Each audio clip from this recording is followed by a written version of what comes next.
तो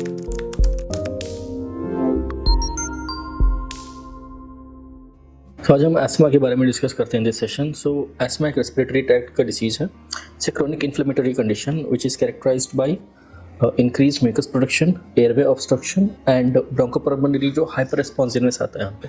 जो ब्रोंकियोल्स का रिस्पॉन्स है टू सर्टन एलर्जन से कुछ भी चीज़ को, वो हाइपर रिस्पॉन्सिव हो जाते हैं and that is the reason वो ज़्यादा म्यूकस रिलीज करते हैं। उस म्यूकस रिलीज होने की वजह से जो एयरवे का हमारा जो ल्यूमेन होता है उसमें नैरोइंग हो जाती है and that causes breathing difficulty. So this is एक बेसिक उसका डेफिनेशन है। अगर कॉजेस की हम एस्मा की बात करें, इसका कोई एज सच एक कॉज नहीं है, बट इट इज़ कॉम्बिनेशन के कुछ जेनेटिक फैक्टर्स भी हो सकते हैं, इन्वायरमेंटल फैक्टर्स है जो ज़्यादा इसमें बेनिफिट वो करते हैं, इसको एग्जैजरेट करते हैं इस कंडीशन को। सो वुड बी एलर्जेंस या dust, smoke, even perfumes, strong smell, pollens and कुछ ऑक्यूपेशनल हज़ार्ड भी होते हैं। कुछ लोग जहाँ पे कोल माइंस में काम करते हैं और डिफरेंट काइंड ऑफ माइंस और उसमें काम करते हैं, उनको ये ज़्यादा हो सकता है। वो is exposed to lot of dust और उसकी वजह से भी हो सकता है। तो अगर genetic factor if either of the parents को है तो there is a high chance ये हो सकता है। एंड अनदर कॉज जो है कोई और ऑटोइम्यून कंडीशन है जिसको ट्रिगर कर सकती है एंड इसमें बहुत ज़्यादा बोला जाता है एक्जिमा जिसको होता है, देयर इज हाई चांस कि उनको एस्मा भी हो या कुछ रेस्पिरेटरी प्रॉब्लम्स हो सकती है। If you talk about the symptoms, basically एक तो वीजिंग होता है ऑन एक्सलेशन, वो एक कैरेक्टरिस्टिक सिम्टम होता है इसका, वीजिंग, कॉफ, चेस्ट में टाइटनेस और shortness of breath basic symptoms होते हैं। एंड कॉफ जो होता है इधर अर्ली मॉर्निंग या नाइट में एग्जैस्परेट कर जाता है। It is very difficult to spit out the mucus है जो भी फ्लेम निकल रहा होता है। एंड इसके कुछ टाइप्स हैं बेसिकली। तो एलर्जी इंड्यूस्ड एस्मा हो जाता है, non allergic ESMA which is regarding यानी कुछ और फैक्टर्स से, कोई स्ट्रेस इंड्यूस हो सकता है, फिजिकल एक्सर्शन की वजह से हो सकता है। Another is exercise induced asthma just due to exercise induced asthma एक होता है just because of excess of physical stress की वजह से। एंड एक childhood asthma which is from the childhood. And there is another type which is a medical emergency which is status asthmaticus, जहाँ पे bouts of ESMA आते रहते हैं and वो उसमें कोई ब्रेक नहीं होता है उनको। सो एस्मा एक ऐसे है कि ब्रीदिंग डिफिकल्टी बहुत ज़्यादा हो रहा था, स्टेटस एस्थमेटिकस में ऑक्सीजन सैचुरेशन भी फॉल करने लगता है विच is a medical emergency. So basically ESMA होता है कि जो म्यूकस प्लग अंदर बन रहा होता है एयरवे को, जैसे एयरवे का ल्यूमेन है वो कवर करते जा रहा था, वहाँ के ल्यूमेन का जो एयर पैसेजेस के लिए जो स्पेस चाहिए वो नहीं होती है। और जब भी हम एक्सेल कर रहे होते हैं उस म्यूकस की वजह से एक्सेल्ड एयर पूरी तरह से जो हमें इनहेल किया हुआ है और जब एक्सेल करना होता है कार्बन डाइऑक्साइड वो भी पूरी तरह से एक्सेल नहीं हो रहा था, दैट इज़ एक लेबर्ड ब्रीदिंग होती है उनमें। एंड उसका मैनेजमेंट अगर हम देखें बेसिकली कॉर्टिकोस्टेरॉइड्स का एक वो है यूजेज है, इनहेलर्स, एंटीहिस्टामिन्स और अवॉइडिंग द कॉज। एक तो सबसे पहले वही है, मेजर प्लान ऑफ एक्शन नहीं होता है। Otherwise inhalers, short acting bronchodilators और लॉन्ग एक्टिंग ब्रोंकोडायलेटर्स दिए जाते हैं। स्पेसिफिकली प्लान ऑफ एक्शन ऐसे है, एंटीहिस्टामिन्स, ब्रोंकोडायलेटर्स और कॉर्टिकोस्टेरॉइड्स।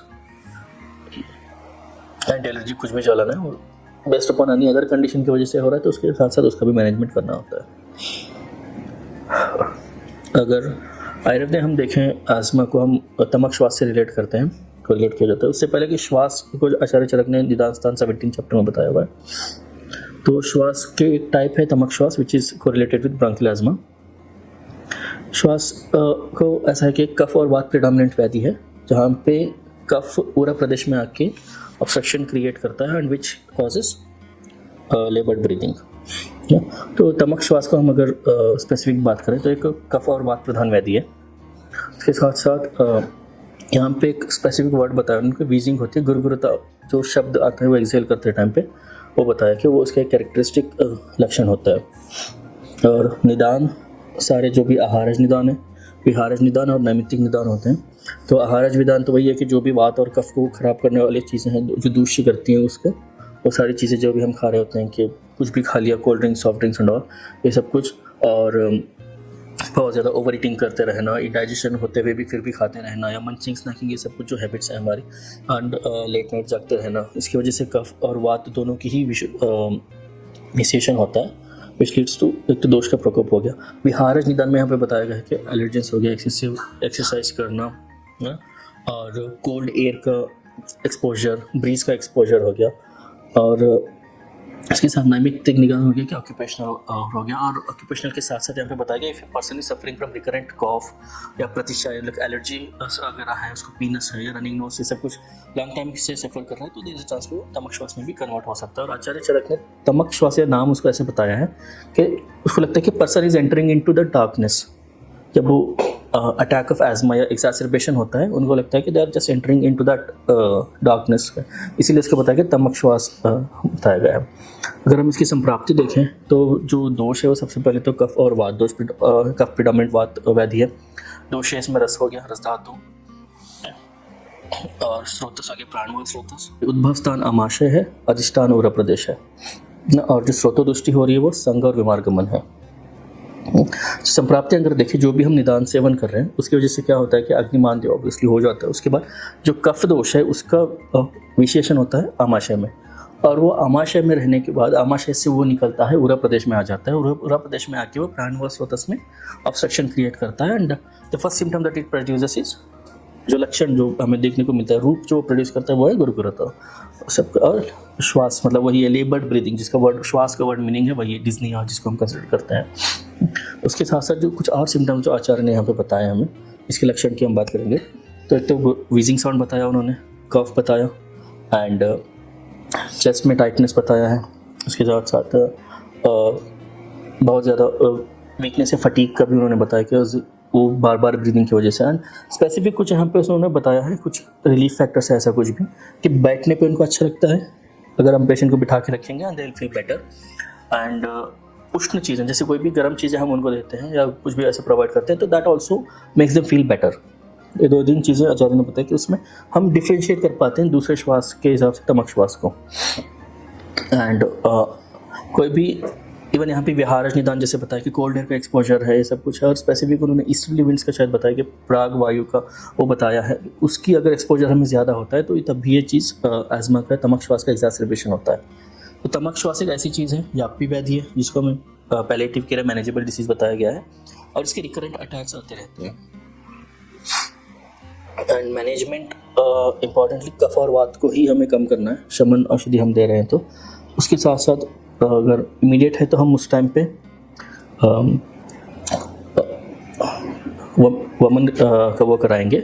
और उसके साथ साथ जैसे वो शांत हो जाता है, दैट एपिसोड ऑफ एक्सासर्बेशन जो ख़त्म हो जाता है, उसके बाद बताया है कि विरेचन कराना है इसमें। और विरेचन का इम्पॉर्टेंस इसलिए है कि जैसे हमने उसमें देखा पहले राइट कि उसका जो उद्भव स्थान है जो भी हो रहा है वो आमाशय से हो रहा है, और आमाशय पित्त का स्थान होता है, तो उसको इसलिए बताया गया है कि आप पहले कुछ एपिसोड ऑफ एक्सासर्बेशन में तो आप जो करना है अपने वमन कराना है, बट जब सब कुछ शांत हो जाता है and when patient is stable, further management के लिए हम बताया गया कि इसको विरेचन कराओ।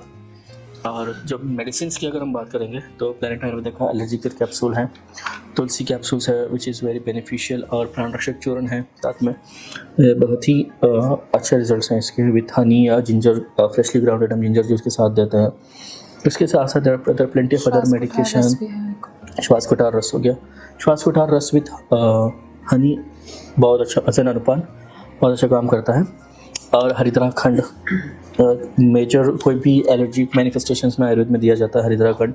उसके साथ साथ यहाँ पे अगर जैसे हमने एजमा की हम बात करें तो चित्रक हरितकी और अगस्त्य हरितकी ये जो है दोनों फॉर्मुलेशंस का यूज़ बहुत ही अच्छा है। और हमारे प्लैनेट आयुर्वेद के और भी कैप्सूल्स है, वासा का कैप्सूल है, वासा आसा हमारे पास है, वासा अवलेय है। Based on the condition symptomatic management भी ज़रूरी है। सिम्टोमेटिक मैनेजमेंट के साथ साथ यहाँ पे कफ को हम कम तो करेंगे वात को भी, और हमें कुछ ऐसी भी औषधियाँ देनी है जो नित्य विरेचन करे इस पेशेंट में। और नित्य विरेचन वाली जैसे आप हरितकी चित्रक हरितकी आप दे रहे हो, फॉर दैट मैटर श्वास कुठार रस आप दे रहे हो या महालक्ष्मी विलास रस दे रहे हो, कुछ भी दे रहे हो, इनसे नित्य विरेचन होता ही होता है। और कंटकारी अवलेय बहुत ही बेनिफिशियल है, इसमें जब पेशेंट को बहुत ज़्यादा कफ वाले प्रिडोमिनेंट कफ के सिम्टम्स होते हैं। और इनमें एक और चीज़ भी है ना कि कफ का बताया गया, कफ से जब आता है it is very difficult for them to spit out the mucus, वो बहुत मुश्किल से कर रहे होते हैं। Once that mucus is out and they feel relieved चीज़ होती है, तो उनको जब तक वो निकलता नहीं है दे हैव दिस सांस की फूलना, बैठे बैठे भी मुश्किल होती रहती है। Once that mucus is out या स्टीम इनहेलेशन नहीं करा दो for that moment then they will feel better. जैसे कुछ ना चीज़ें हैं बोला कि उनसे उनको अच्छा लगता है, तो स्टीम इनहेलेशन एक चीज़ हो गया। In that you can just put some turmeric powder और ब्लैक पेपर, जिससे म्यूकस प्लग को भी विलेन हो जाएगा। सॉल्ट डाल दो तो वो विच्छेदन वैसे ही कर देगा। तो ये चीज़ें होती है जो हम उस टाइम पे आप कर सकते हैं पेशेंट को. If it is emergency condition then we need dilators और ये सब कुछ. अगर इससे भी अच्छे से मैनेज हो सकता है, रेगुलर मैनेजमेंट में भी आप ये चीज़ें करते रहना. स्टीम इनहेलेशन हो गया एंड विद हनी का इस्तेमाल बहुत अच्छा है. विद जिंजर मिला के कोई भी आप मेडिकेशन एज एन अनुपान दे रहे हो तो इट इज़ वेरी बेनिफिशियल. और एष्टी मधु का यूज़ भी बहुत अच्छा है यहाँ पे. इसमें तालीश पत्तर का यूज भी बहुत अच्छा है. एबिस लिलियाना जो है एंड तारकेश्वर रस जो है वो भी बहुत ज़्यादा इफेक्टिव है. एंड इसमें आप हेमगर्भ पोटली का यूज भी कर सकते हो with Dashmool also very good. धातु गर्भ पोटली का यूज कर सकते हो. तो वो काफ़ी अच्छे रिजल्ट्स जो हैं वो इसमें मिलते हैं. इसमें एक और रस औषधि आती है कफ गुठार रस. जब कफ का बहुत ज़्यादा इन्वॉल्वमेंट आपको लगे ना पेशेंट को, ये हैवी ब्रीदिंग बहुत ज़्यादा हो रही है, वीजिंग बहुत ज़्यादा है, कफ गुठार रस को आप अच्छे से क्रश करके ना एंड विथ हनी चाहे उसको जस्ट लिक करने को बोलना है, वो बहुत ही बेनिफिशियल है. कनकासव भी इसमें हम देंगे. कनकासव हो गया. सीताफलादी चूर्ण का इसके मोर डोज है. दिन में आप 6 से 7 बार इसको दे सकते हो. विद हनी मिला के दे दो गर्म पानी के साथ. वंस आपको लगता है कि हाँ विलेन ठीक हो रहा है, कफ निकल रहा है, उसके बाद आप घृत प्रयोग भी इसमें करोगे. घी का प्रयोग भी बहुत कंटकारी घृत है, फॉर दैट मैटर वासाघृत है ना. घृत प्रयोग is important here. Later on once you see that cough निकल चुका है, लक्षण ठीक लग रहे हैं, पेशेंट को इज एबल टू डाइजेस्ट, अग्नि ठीक है उस टाइम पे, तो आपका घृत प्रयोग करना ज़रूरी है. So it would be with एष्टी मधु के साथ आप चाहे देना, उसको कंटकारी घृत दे दो, वासाघृत दे दो. किसी भी जो घृत इस तरह के फॉर्मेशन जो रेस्पिरेटरी सिस्टम के हेल्प करने वाले हर्ब्स मिला के अपने घृत पान कराना ही कराना है. एंड स्टिमुलेशन को सी उसको ब्रश करके उसमें पानी में डाल के यूकेलिप्टस का यूज अच्छा है. ब्रीदिंग एक्सरसाइज भी एडवाइस करेंगे once that episodes are gone down. उसके बाद ही थोड़ा सा मैनेज के टाइम पे www.planetayurveda.com पर जाएं और वहाँ पे हमारे जो कंसल्टेंट्स हैं पूरे वर्ल्ड से हमारे पास पेशेंट्स जो है कंसल्ट करते हैं आयुर्वेद के रिलेटेड. हमारे MD आयुर्वेदा डॉक्टर्स हैं जो कि व्हाट्सएप वीडियो कंसल्टेशन के थ्रू आपको कंसल्टेशन देते हैं और आप ऑनलाइन अपॉइंटमेंट बुक कर सकते हैं और अपने जो फ्रेंड्स हैं, जो फैमिली के लोग हैं, उनको आप बता सकते हैं. लिवर, किडनी, लंग्स, स्किन, दिल, पेट, घुटने, सिर, पैर या बॉडी के किसी भी पार्ट से जुड़ी हो कोई भी समस्या, अभी कॉल या व्हाट्सएप करें और घर बैठे समाधान पाएं 6209123456 पर. हाँ जी, अब सब बीमारियों का इलाज है बहुत आसान. आपकी सेहत से जुड़ी हर समस्या का समाधान मिल रहा है घर बैठे. अब आप दुनिया के किसी भी कोने से टॉप प्लैनेट आयुर्वेदा एक्सपर्ट से ऑनलाइन बात करें, परामर्श लें और दवा की भी करवाएं होम डिलीवरी. हेल्थ प्रॉब्लम्स कोई भी हो, सोल्यूशन सिर्फ एक. www.planetayurveda.com पूरे प्लैनेट की सेहत का नंबर 1 साथी.